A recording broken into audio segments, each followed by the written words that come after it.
నేను నీరజ. బులెటిన్లో ముందుగా హెడ్లైన్స్ చూద్దాం. పార్లమెంటులో బీసీ బిల్లు ఆమోదించాలని కోరిన ఆర్ కృష్ణయ్య. అపరిశుభ్ర వాతావరణంలో 10వ తరగతి పరీక్షల నిర్వహణ. ఎండిపోయిన వరి పంటకు ఎకరానికి 30,000 నష్టపరిహారం అందించాలని డిమాండ్. దక్షిణాది అస్తిత్వాన్ని బీజేపీ దెబ్బతీస్తుందన్న ప్రొఫెసర్. స్నేహాని కన్న మిన్న లోకాన లేదన్న రుజువు చేసిన తోటి మిత్రులు. అసంపూర్తిగా ఉన్న పనులను త్వరగా పూర్తి చేయాలని కోరిన మేకల అబ్బాస్ యాదవ్. యాదగిరిగుట్టలో వసూళ్లకు పాల్పడుతున్న కాంగ్రెస్ నాయకులు. మానవ జీవితాలను చిన్నాభిన్నం చేస్తున్న మాదక ద్రవ్యాలు, ఆన్లైన్ బెట్టింగ్లు. ముస్లిం సోదరులందరికీ ఈద్ ముబారక్ తెలిపిన ఎమ్మెల్యే పద్మావతి రెడ్డి. ముస్లిం మైనారిటీ అభివృద్ధి కోసం కాంగ్రెస్ కృషి.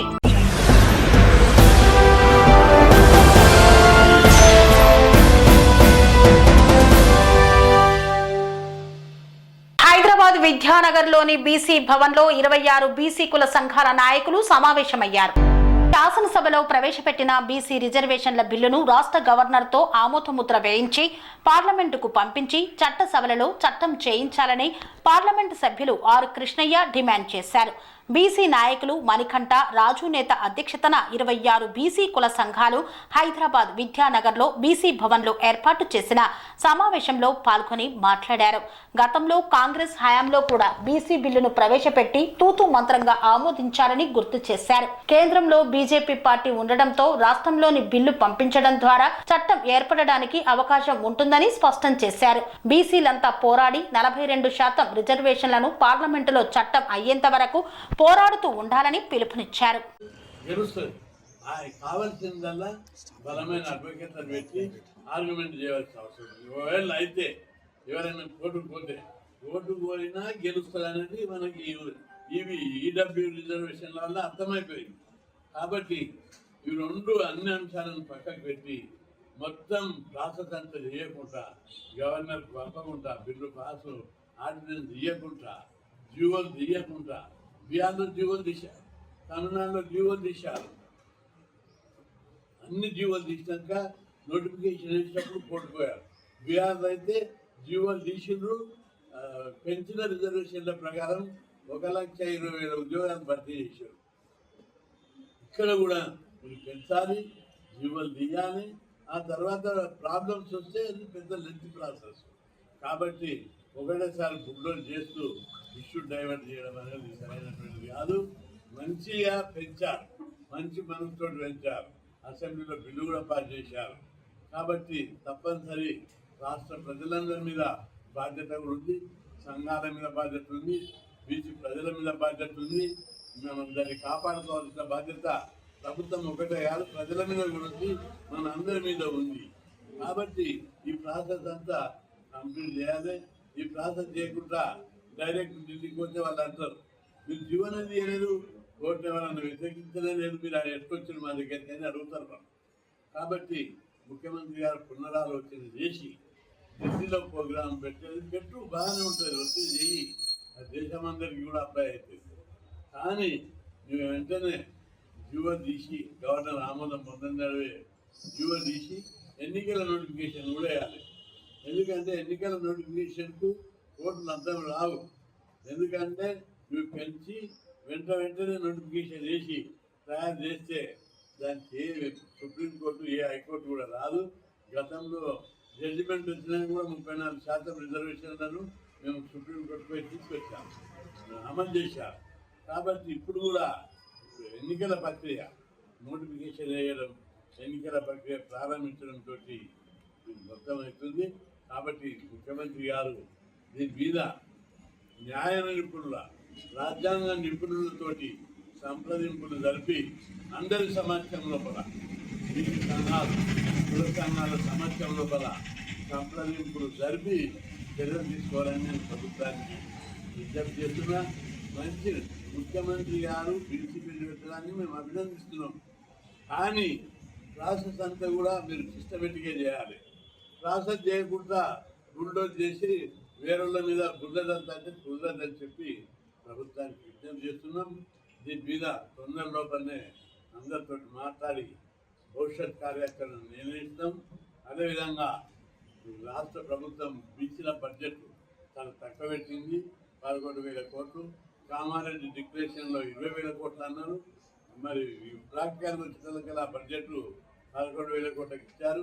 దాన్ని రివైజ్ చేసి 20,000 కోట్లకు పెంచాలని చెప్పి ఈ సందర్భంగా నేను ముఖ్యమంత్రి విజ్ఞప్తి చేస్తున్నా. కొత్తగా గురుకుల పాఠశాలల యొక్క డిమాండ్ చాలా ఉంది. ఈ అదనంగా ఈ సంవత్సరం నియోజకవర్గం ఒకటి చొప్పున 119 గురుకులాలను మంజూరు చేయాలి. అప్పుడే విద్యార్థుల అవసరాలకు సరిపోతాయి.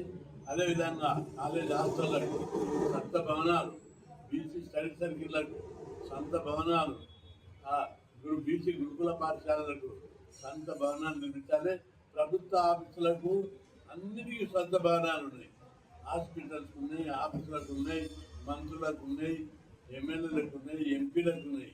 కానీ బీసీలకు హాస్టళ్ళకే ఎందుకు లేవని నేను ప్రశ్నిస్తున్నా. ఎస్సీ హాస్టళ్ళకు, బీసీ హాస్టళ్ళకు ఎందుకు పెట్టారు? స్వతంత్రం వచ్చి 76 ఏళ్ళు అయితే కూడా ఒక్క సొంత భవనం పెట్టరా? 320 కాలేజ్ హాస్టల్ ఉంటే ఒక్కదాని కూడా సొంత భవనం లేదంటే బీసీలను ఎంత చిన్న చూపు చూస్తుందో ఈ జాతిలో వచ్చినటువంటి బిడ్డలు, ఈ జాతి మీద అభిమానం ఉన్న భారతమాత బిడ్డలు అందరూ కూడా ఆలోచించాలి. మేము అగ్రకుల సోదరులకు కూడా విజ్ఞప్తి చేస్తున్నాం. బీసీలకు ఎంత అన్యాయం చేస్తున్నాం మీరు అందరూ చూడండి.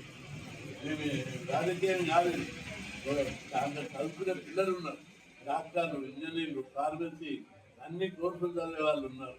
వాళ్ళకు మీరు ఆలోచన చేసి వాళ్ళకు మంచి చదువు, మంచి సౌకర్యాలు, మంచి వసతి కల్పిస్తే తప్పనిసరిగా అన్ని సౌకర్యాలు కల్పిస్తే ఉపయోగకరంగా ఉంటుంది.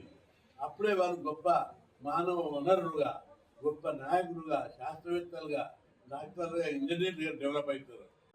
వాళ్ళ శక్తియుక్తులని వృధా అవుతాయి. కాబట్టి మన వీళ్ళకి ఏదో ఎస్సీ ఎస్టీలకు బీసీలకు మంచి చదువు, మంచి అవకాశాలు కల్పిస్తున్నామనే కోణంలో చూడకుండా ఈ కులాలను, వాళ్ళ యొక్క శక్తియుక్తులను ఈ సమాజాభివృద్ధికి వినియోగిస్తున్నామనే కోణంలో చూడాలని మన తెలుగు సమాజాన్ని నేను విజ్ఞప్తి చేస్తున్నా. అందరూ కూడా తప్పనిసరిగా ఆ సొంత ఆస్తులు కట్టాలి, బిల్డింగ్లు కట్టాలని చెప్పి విజ్ఞప్తి కట్టడానికి ప్రభుత్వం మీద ఒత్తిడి తేవాలని చెప్పి విజ్ఞప్తి చేస్తున్నా. అద్దె భవనాలలో 3 ఏళ్ల నుంచి రెంట్ ఇస్తలేరు, అన్నీ ఖాళీ చేయమని అడుగుతున్నారు. మొన్న అయ్యత్ నగర్, ఎల్బీ నగర్, అనంతపురంలో దాదాపు 10 హాస్టళ్ళు ఖాళీ చేశారు. రోడ్ల మీదకి వచ్చారు పిల్లలు. మళ్ళీ అందరికీ నాతో చెప్పి పంపించారు, తెరిపించారు. ఈసారి వాళ్ళు రోడ్ల మీదకి వస్తే చక్కగా అందరినీ ప్రగతి ప్రజాభవన్కి తీసుకుపోయి బిస్తాలు, పెట్టెలు, పుస్తకాలు తీసుకొని పోయి అందరే ఉంటారని చెప్పి ఈ సందర్భంగా విజ్ఞప్తి చేస్తున్నా. దీన్ని అందరూ కూడా సభ్య సమాజం పాజిటివ్గా ఆలోచించాలని చెప్పి విజ్ఞప్తి చేస్తున్నా. అదేవిధంగా పరీక్షా కేంద్రాల వద్ద అపరిశుభ్రత వాతావరణం ఉందని, విద్యార్థులు ఏ విధంగా పరీక్షలు రాస్తారని ప్రశ్నించిన విద్యార్థి సంఘం నాయకులు. పరీక్షా కేంద్రాలకు వచ్చే విద్యార్థులకు ప్రశాంత వాతావరణంలో పరీక్షలు రాసే విధంగా చూసే బాధ్యత అన్ని శాఖల అధికారులపై ఎంతైనా ఉంటుంది. కానీ మున్సిపల్ అధికారుల నిర్లక్ష్యం మూలంగా దుర్గంధం, చెత్త చెదారం మధ్య విద్యార్థులు పరీక్షలు రాయాల్సిన పరిస్థితి నెలకొంటుందని విద్యార్థి సంఘాల నాయకులు ఆగ్రహం వ్యక్తం చేశారు. సిద్దిపేట జిల్లా దుబ్బాక పట్టణంలోని గర్ల్స్ హై స్కూల్ ఎదుట చెత్త చెదారం, పశువుల వ్యర్థ పదార్థాలు ఉండటంతో విద్యార్థులు పరీక్షా కేంద్రాలకు వెళ్లే సమయంలో ఇబ్బందులకు గురవుతున్నారు. తీవ్ర దుర్గంధం, వీధి కుక్కలు ఉండటంతో విద్యార్థులు ఇబ్బందులు పడుతున్నా మున్సిపల్ అధికారులు పట్టించుకోవడం లేదని తెలంగాణ విద్యార్థి పరిషత్ రాష్ట్ర ప్రధాన కార్యదర్శి చరణ్ తేజ ఆరోపించారు. పశువుల వ్యర్థాలను కుక్కలు పీక్కు తింటున్నటువంటి పరిస్థితి పరీక్షా కేంద్రాల వద్ద ఉండటంపై ఆగ్రహం వ్యక్తం చేశారు.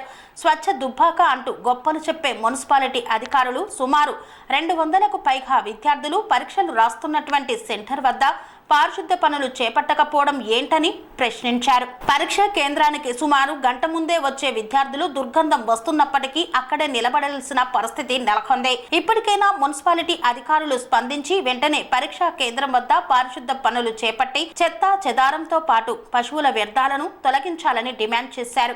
ఈరోజు స్థానిక మున్సిపల్ పరిధిలోని గర్ల్స్ హై స్కూల్లో 21 అంటే 21 నుంచి ఎస్ఎస్సి బోర్డ్ ఎగ్జామ్ నిర్వహించడం జరుగుతుంది. దాంట్లో మేము పేరెంట్స్ రావడం విషయం ఏంటంటే ఇక్కడ మాకు ఒక అవాంఛనీయ ఘటన ఎదురవడం జరిగింది. ఇక్కడ చెత్త చెదారం అదేవిధంగా మేకతోళ్ళు అంత గలీజు వాతావరణం ఉంది. దీన్ని మున్సిపల్ అధికారులు, మున్సిపల్ కమిషనర్, అదేవిధంగా శానిటరీ ఇన్స్పెక్టర్ చొరవ తీసుకొని దీన్ని తక్షణమే తొలగించి, దీనివల్ల పిల్లలకు తల్లిదండ్రులకు బ్యాడ్ స్మెల్ వస్తుంది, పరిశుభ్ర లోపం ఉంది. పేరుకే స్వచ్ఛ దుబ్బా కనడం అది బాధ్యత కాదు. బాధ్యత రహితంగా ఇలాంటిది పనిచేసి అందరికీ మంచి చేయాలని మేము టీజీపీ తరఫున కోరుతున్నాం. ఎండిపోయిన పంట పొలాలకు ఎకరానికి 30,000 రూపాయలు నష్టపరిహారం చెల్లించాలని డిమాండ్ చేశారు సిపిఎం నాయకులు. ఎండిపోయిన వరి పంటలకు ఎకరానికి 30,000 నష్టపరిహారం అందించి రైతులను ఆదుకోవాలని జిల్లా కమిటీ సభ్యులు దయ్యాల నరసింహ, మండల కార్యదర్శి పల్లెల అంజయ్య డిమాండ్ చేశారు. ఈ సందర్భంగా వారు మాట్లాడుతూ భువనగిరి మండలం నందనం గ్రామ పరిధిలో సింగిరెడ్డి గూడెంలో ఎండిపోయిన వరి పంట పొలాలను ఎకరానికి 30,000 రూపాయలు రైతులకు ఇచ్చి ఆదుకోవాలని సిపిఎం పోరుబాట కార్యక్రమంలో భాగంగా గ్రామంలో సిపిఎం శాఖ ఆధ్వర్యంలో గ్రామంలో తిరుగుతూ సింగిరెడ్డి గూడెంలో రైతులతో కలిసి సమస్యలను అడిగి తెలుసుకున్నారు. చిన్నేరు వాగుకు చెక్ డ్యాం లేక గ్రౌండ్ వాటర్ తగ్గిపోవడం వల్ల బోర్లలో నీళ్లు తగ్గడంతో సుమారు 20 నుండి 30 ఎకరాల వరకు పొలాలు ఎండిపోతున్నాయని, చేతికి అందిన పంట ఎండిపోతుంటే రైతులు దిక్కుతోచని స్థితిలో రైతులు ఉన్నారని బొక్క భూపాల్ రెడ్డి అనే రైతు 4 ఎకరాల పొలం ఎండిపోవడం వల్ల ఆందోళన వ్యక్తం చేశారు. ఈ కార్యక్రమంలో సిపిఎం మండల కార్యదర్శి వర్గ సభ్యులు ఏదునూరి మల్లేష్, వికలాంగుల సంఘం జిల్లా అధ్యక్షుడు స్వరూపంగా ప్రకాష్, మండల కమిటీ సభ్యులు కొండాపురం యాదగిరి తదితరులు పాల్గొన్నారు. భువనగిరి మండలం మన నందనం గ్రామ పరిధిలో రెడ్డిగూడెం పరిధిలో బొక్క భూపాల్ రెడ్డి వరిసేను పరిశీలన చేయడం జరుగుతుంది. ఆయనకున్న ఇక్కడ 4 ఎకరాలు 5 ఎకరాల పొలము టోటల్గా 4 ఎకరాలు ఎండిపోయింది. వరిసేను కూడా అంతా ఈనది, మొత్తం పంటలకు వచ్చి ఈనది. కాబట్టి ఇప్పుడు మొత్తం చేతికి అందినాక మొత్తం నోటి దగ్గరికి వచ్చిన కుక్క గుంజుకుపోయినట్టు అయింది. ఇక్కడ గ్రౌండ్ వాటర్ తగ్గిపోయింది. ఈ గ్రౌండ్ వాటర్ తగ్గడానికి ఉద్దేశం ఏంటంటే ఇక్కడ చామరపేట నుంచి వచ్చేది చిన్నేరు ఆగున్నది, ఈ పక్కనే ఉన్నది. ఈ పక్కన కాక ఒక చెక్ డ్యామ్ కాక కడితే ఇక్కడ ఈ గ్రౌండ్ వాటర్ మొత్తం ఇక్కడ నందనానికి సంబంధించిన, సింగిరెడ్డిగూడానికి సంబంధించిన, సిల్వేర్కోటకు సంబంధించిన ఈ 2-3 గ్రామాలకు ఇది ఈడ ఒక కత్వ ఏర్పాటు చేస్తే, ఈ చెక్ డ్యామ్ పెడితే ఈ 4-5 ఊర్లకు ఇది మంచి గ్రౌండ్ వాటర్ పెరిగితే అవకాశం ఉంది. అది లేకనే వచ్చిన నీళ్లు ఏదైతే ఆనకాలంలో సామర్పేటకి వచ్చిన నీళ్ళంతా కూడా కిందికి వెళ్ళిపోవడం జరుగుతుంది. ఇప్పుడు వరిసేను చేతికి అందినాక ఎండిపోవడం జరిగింది. చాలామంది ఎండిపోయినాయి. ఇక్కడ కనీసం ఒక 10-15 ఎకరాల దాకా ఎండిపోయింది. కనీసం నాటు పెట్టినాక 15 రోజులకు పోయినా బాధ అనిపించో మొత్తం చేను పొట్టలకు వచ్చి ఈన తర్వాత మొత్తం ఎండిపోవడం జరిగింది. నీళ్లు లేక బోర్లు ఎండిపోయినాయి. కాబట్టి ప్రభుత్వం తక్షణమే ఈ సంబంధించిన అధికారులు, దీనికి సంబంధించిన అధికారులు, ఐబీ అధికారులు కానీ, అదేవిధంగా ఈ కాలువకు సంబంధించిన వాళ్ళు కానీ, ఈ వరిసేనుకు సంబంధించిన అగ్రికల్చర్ ఆఫీసర్లు కూడా ఈ వరిసేను పరిశీలన భువనగిరి మండలాన్ని కరువు మండలంగా ప్రకటించాలనేది కూడా మేము ప్రభుత్వం తరఫున ప్రభుత్వానికి డిమాండ్ చేయడం జరుగుతుంది సిపిఎం పార్టీ తరఫున. కాబట్టి ఎందుకంటే ప్రతి గ్రామంలో ఎండిపోయినాయి. ఇలా ఇక్కడ ఇటు ఇంకా సందుపట్ల, వీరవెల్లి, కూనూరు, చిమలకొండూరు, హనుమపురము, బసపురము, ముత్తిరెడ్డిగూడెం, ఇక్కడ అన్ని గ్రామాలు, అనంతరం ప్రతి గ్రామంలో ఎండిపోయింది ఏదో ఒకటి. ఇవాళ ఇక్కడ నందనంలో కూడా రోడ్డు పాయింట్ చేనులు ఎండిపోలే, ఇక్కడ లోపలికి వస్తే ఎండిపోయినాయి. అంటే ప్రతి గ్రామంలో 10 ఎకరాలు, 20 ఎకరాలు, 30 ఎకరాలు, 100 ఎకరాలు, హనుమపురంలో 150 ఎకరాలు ఎండిపోయింది. ఇట్లా అన్ని భువనగిరి మండలమే కరువు మండలంగా ప్రకటించాలని, ఇక్కడ ఏదైతే చిన్నేరు ఉందో చిన్నేరుకు అనాజపురం దగ్గర ఒక చెక్ డ్యామ్ ఏర్పాటు చేయాలి. ఇక్కడ ఈ మన ఇది ఏదైతే ఉందో ఇక్కడ సింగిరెడ్డిగూడెం కానీ మన ఇది అవతల సిల్వేర్కుంట, ఈ 2 ఊర్ల మధ్యలో ఒక చెక్ డ్యామ్ ఏర్పాటు చేసి దక్షిణాది అస్తిత్వాన్ని కేంద్రంలో ఉన్న బీజేపీ దెబ్బతీస్తుందని ప్రొఫెసర్ గాలి వినోద్ కుమార్ ఆరోపించారు. దక్షిణాది అస్తిత్వాన్ని కేంద్రంలో ఉన్న బీజేపీ ప్రభుత్వం దెబ్బతీస్తుందని South India political JAC chairman OU professor Gali Vinod Kumar మండిపడ్డారు. డిలిమిటేషన్ ఇప్పుడే చేయకుండా 25 సంవత్సరాలు పెండింగ్లో పెట్టి ఆ తర్వాత చేయాలని కోరారు. ఓయూలోని లా కాలేజీ వద్ద అంబేద్కర్ విగ్రహానికి పూలమాలలు వేసిన అనంతరం ఏర్పాటు చేసిన మీడియా సమావేశంలో ఆయన మాట్లాడారు. మొదటగా చేయాల్సింది హైదరాబాద్ ను దేశ రెండో రాజధానిగా ప్రకటించాలని డిమాండ్ చేశారు. రాష్ట్రం నుండి కేంద్ర మంత్రులుగా ఉన్న కిషన్ రెడ్డి, బండి సంజయ్కి ఏ మాత్రం దమ్ము ధైర్యం ఉన్నా వెంటనే హైదరాబాద్ ను రెండో రాజధానిగా చేపించి హైదరాబాద్ లో అడుగు పెట్టాలని సవాలు విసిరారు. ఉస్మానియా యూనివర్సిటీ ఎవరి సొత్తు జాగీర్ కాదని, ఉద్యమాల్లో పాల్గొనని వాళ్లు కూడా వచ్చి వీసీలుగా ఉంటూ ఓయూలో ఆందోళనలను నిషేధిస్తూ సర్క్యులర్ జారీ చేయడం ఏమిటని ప్రశ్నించారు. అట్టడుగు వారికి పదవులు వచ్చినప్పుడు సద్వినియోగం చేసుకోవాలి తప్ప దుర్వినియోగం చేసుకోవద్దని సూచించారు. దక్షిణాది అస్తిత్వాన్ని దెబ్బకొడుతున్న డీలిమిటేషన్ను వెంటనే రద్దు చేసి 25 సంవత్సరాలు ఫ్రీజింగ్ చేయాలి. మా దక్షిణాది జేఏసీ జాయింట్ యాక్షన్ కమిటీ ప్రధాన డిమాండ్ అది. ఇక రెండవ డిమాండ్ ఏంటంటే హైదరాబాదు దేశానికి రెండవ రాజధాని చేయడంలో బండి సంజయ్ నీకు దమ్ముందా, కిషన్ రెడ్డి నీకు దమ్ముందా అంటున్నా, రేవంత్ రెడ్డి నీకు దమ్ముందా అంటున్నా. ఇవాళ మీరు ఈయన రాష్ట్రంలో వాళ్ళ కేంద్రంలో మంత్రులు కదా, ఈయన ముఖ్యమంత్రి కదా, మీరు ఎందుకు చేయట్లేదు? హైదరాబాద్ దేశానికి రెండవ రాజధాని చేయట్లేదు. హైదరాబాద్ చుట్టూ మొత్తం భూములన్నింటినీ మీరు కబ్జా చేస్తారు, మీరు రియల్ ఎస్టేట్ చేస్తారు, మీరు మూసి ప్రక్షాళన చేస్తూ అంటారు, లేకపోతే త్రిబులార్ చేస్తూ అంటారు. మరి హైదరాబాద్ను దేశానికి రెండవ రాజధాని చేయడంలో మీకు ఎందుకు దమ్ము లేదు? ఇవాళ చిత్తశుద్ధి ఉంటే బండి సంజయ్, కిషన్ రెడ్డి అండ్ ముఖ్యమంత్రి రేవంత్ రెడ్డి గారు, మీకు చిత్తశుద్ధి ఉంటే హైదరాబాద్ను దేశానికి రెండవ రాజధాని చేపియండి. బాబాసాహెబ్ అంబేద్కర్ 55లో చెప్పాడు. మీరు డీలిమిటేషన్ గురించి మాట్లాడింది కదా, ఇద్దరైతే ముఖ్య రేవంత్ రెడ్డి మాట్లాడాడు కదా, కేటీఆర్ మాట్లాడింది కదా. మరి హైదరాబాద్ను వాళ్ళు 10 ఏళ్ళు పరిపాలన చేసి కూడా ఎందుకు చేయలేదు? దేశానికి రెండవ రాజధాని చేయమని ఎందుకు ప్రతిపాదన చేయలేదు? ఇక మూడో అంశం వస్తే ముఖ్యంగా ఉస్మానియా కేంద్రం లా కాలేజీలో ఉన్నాం కాబట్టి ఇవాళ ఈ ఉస్మానియా ఉద్యమాల గడ్డ. నీ కుమారు కాదు కదా, ఆయన తాత దిగొచ్చిన ఉద్యమాలను ఆపలేడు. ఆయన తాత దిగొచ్చినా కూడా ఉద్యమాలను ఆపలేడు. ఇవాళ నియంతృత్వ విధానాలను పోగొడలేకపోతున్న వైస్ ఛాన్సలరు తక్షణమే ఈ రాష్ట్ర ప్రభుత్వము ఆ చెడ్డ పేరు రావాలనుకుంటుండా, ముఖ్యమంత్రి గారికి చెడ్డ పేరు రావాలనుకుంటుండా, లేదంటే ముఖ్యమంత్రి గారు ఆ రోజేమన్నారు, మేము బద్దలు కొట్టినాము, నియంతృత్వాన్ని బద్దలు కొట్టినాము, మేము అక్కడ ఏమంటారు అవి కూలగొట్టినారంట కదా, కంచెలు తీసేసిన అన్న మరి ముఖ్యమంత్రి ఇవాళ నోరు కట్టేస్తున్నారు. వీళ్ళ నోరు కట్టేస్తారు, విద్యార్థుల నోరు ఎట్లా కట్టేస్తారండి? నాకు అర్థం కాలే. రాజ్యాంగం కల్పించిన స్వేచ్ఛ ఇది. రాజ్యాంగం కల్పించిన స్వేచ్ఛ, మాట్లాడే స్వేచ్ఛ ప్రతి ఒక్కరు కల్పించింది. ఒక దళితుడై ఉండి 100 ఏళ్ళకు ఒక దళితుడిని తీసుకొస్తే నువ్వు అందరి నోరు నొక్కేస్తావా? దళిత విద్యార్థులు ఎక్కువ మంది ఉన్నారు ఇక్కడ. మాట్లాడే వాళ్ళు వాళ్ళ సమస్యలు ఎక్కువ. ముందు వాళ్ళ సమస్యలు పరిష్కారం చేయ ఇక్కడ. అంతేగాని వాళ్ళ నోలు కట్టేస్తా నేను మాట్లాడనియా అంటే నీ సీటు మాత్రం ఉండదు, గ్యారంటీ. అది రాసిపెట్టుకో. మేము ఇవాళ 20 ఏళ్ళు పనిచేసినాం ఇక్కడ. తురుంఖాన్ వైస్ ఛాన్సలర్ని చూసినాం. ఒక డీన్ హోదాలో ఉండి వైస్ ఛాన్సలర్ పోయిన రవీందర్ మీద యుద్ధం చేసిన నువ్వే పక్కకు సాక్ష్యం. మళ్ళీ యుద్ధం చేస్తాం. నువ్వు మావోనివైనా సరే, మావోనివని ఎన్నడూ చెప్పుకోలే, పేరు చెప్పుకోలే. నువ్వు మావోనివని మాది కానీ ఎప్పుడు కూడా నువ్వు ఆ ఉద్యమం లేవు, ఐడెంటిటీ లేదు నీకు. కానీ ఇవాళ నేను ఒక మాదిగా అయి ఉండి కూడా నీ మీద యుద్ధానికి ప్రకటిస్తాం. ఎందుకంటే తెలంగాణ సాధించుకున్నాం, మేము పోరాటం చేసి సాధించుకున్నాం ఇదే ఉస్మానియా కేంద్రంగా. నువ్వెక్కడ లేవు, నీ ముఖం ఎక్కడ లేదు, నువ్వెక్కడ లేవు. అర్థమైందా? ఈ సాధించుకున్న తెలంగాణలో నోరు నొక్కేస్తా, నియంత్రితం చేస్తా అంటే నీ బాబు జాగిరి కాదంటున్నా. ఖచ్చితంగా విద్యార్థుల పక్షాన్ని నిలబడతాం. నీ నియంతృత్వ పోకడలు, నీ ముఖ్యమంత్రి నియంతృత్వ పోకడలను కూడా ప్రశ్నిస్తాం. తప్పకుండా ప్రజాస్వామ్యాన్ని కాపాడుతాం, రాజ్యాంగం కల్పించిన హక్కులను కాపాడుతాం. ఆ దిశగా భవిష్యత్తు ఉద్యమ కార్యాచరణ విద్యార్థులతో కలిసి కూడా చేస్తామని ఈ సందర్భంగా తెలియజేస్తాం.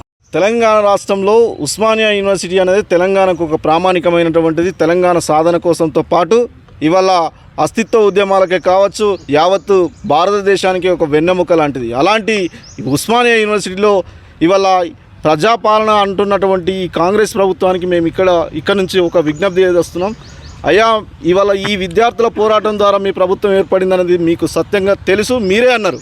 అట్లాంటిది ఇవాళ ఉస్మానియా గడ్డ మీద పోరాటాలను అణచివేస్తామని ఇవాళ ఓయూ అధికారుల సర్క్యులర్ జారీ చేసినప్పుడు మీరు ఇంకా స్పందించకపోవడం చాలా బాధాకరం.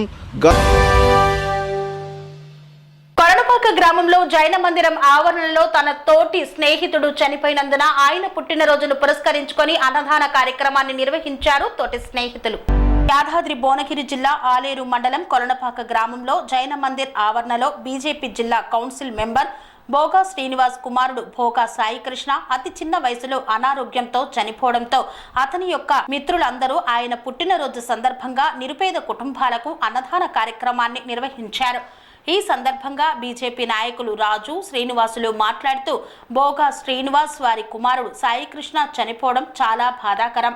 ఆటల్లో కానీ పాటల్లో కానీ చదువులో కానీ నెంబర్ 1గా రాణించిన వ్యక్తి సాయికృష్ణ అన్నారు. తోటి మిత్రులు ఈ రోజు ఆయన జన్మదినాన్ని పురస్కరించుకొని అన్నదానం చేయడం ఎంతో సంతోషంగా ఉందని పేర్కొన్నారు. ఈ కార్యక్రమంలో కిరణ్, కార్తీక్, రాకేష్, సాయి, సోమేశ్వర్, చాణక్య, శివ, ఉదయ్ కిరణ్, తోటి మిత్రులు తదితరులు పాల్గొన్నారు.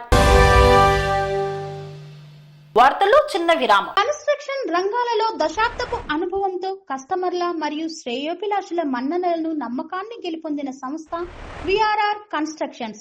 నాణ్యతకు నమ్మకానికి మారుపేరు VRR constructions. Independent houses, apartments, villas అన్ని రకాల హంగులతో అలరించే అద్భుతమైన వెంచర్స్ తో పాటు అందరికీ అందుబాటు ధరలో సొంత ఇంటి కలను సాకారం చేసే నమ్మకమైన సంస్థ VRR constructions. Please visit VRR Constructions, Varatex Plaza near Radhika Theatre, ECL X Road, Hyderabad.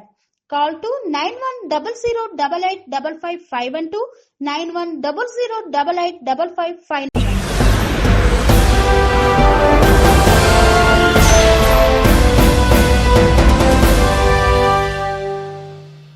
తిరిగి వార్తలకు స్వాగతం. గోదావరి కని 48వ డివిజన్ కార్పొరేటర్ అభ్యర్థి మేకల అబ్బాస్ యాదవ్ నిరాహార దీక్షను చేపట్టారు.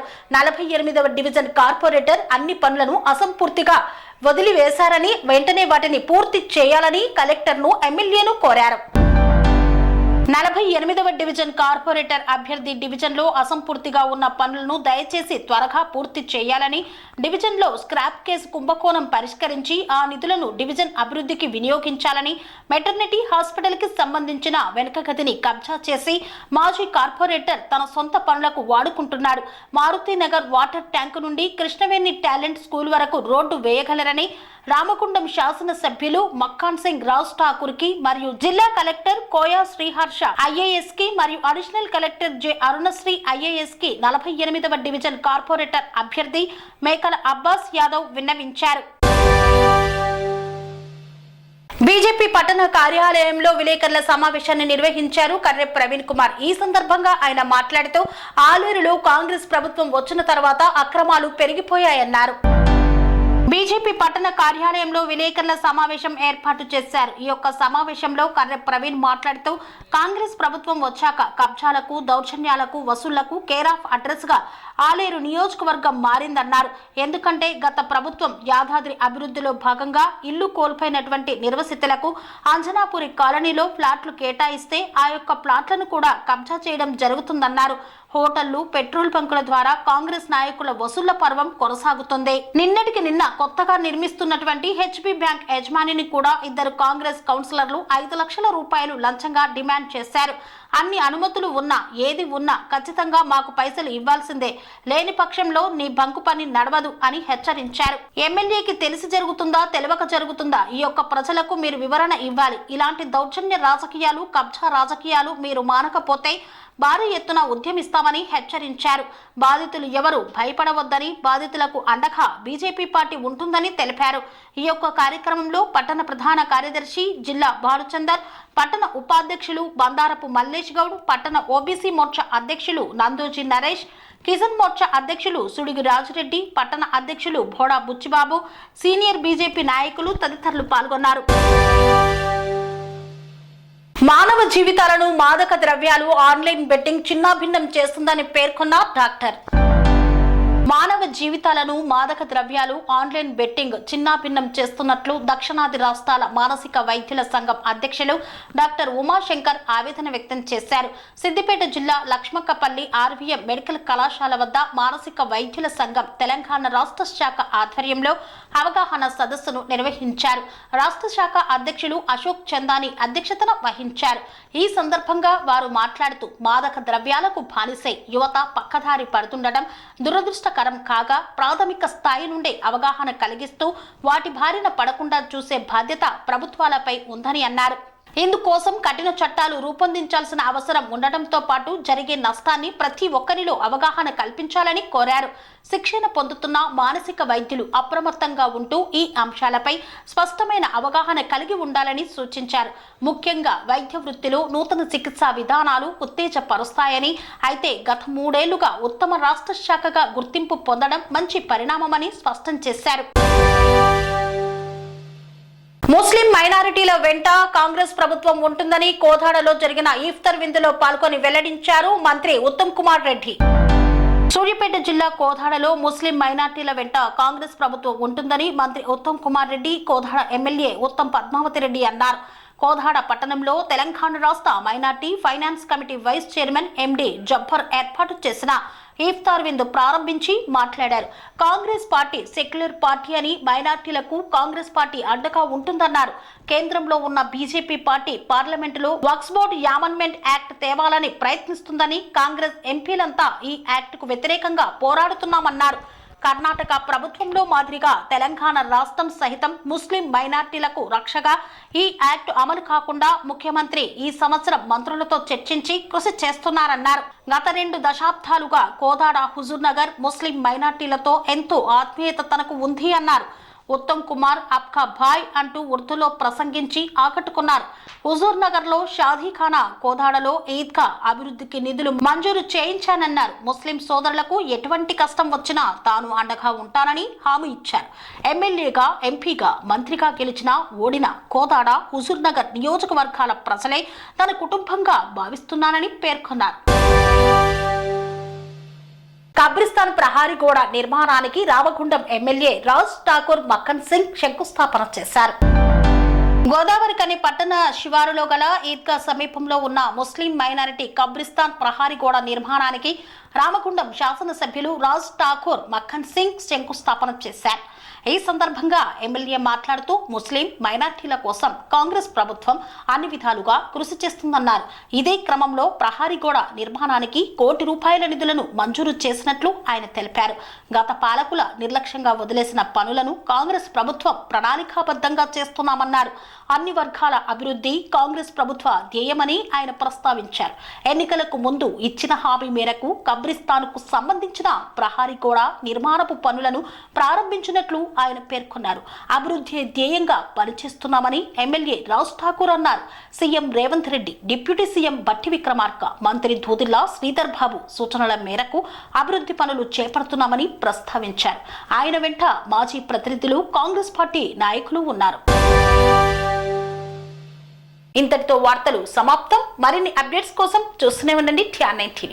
స్వామి బోధానంద గోసేవ ఆశ్రమం, సైథాపూర్.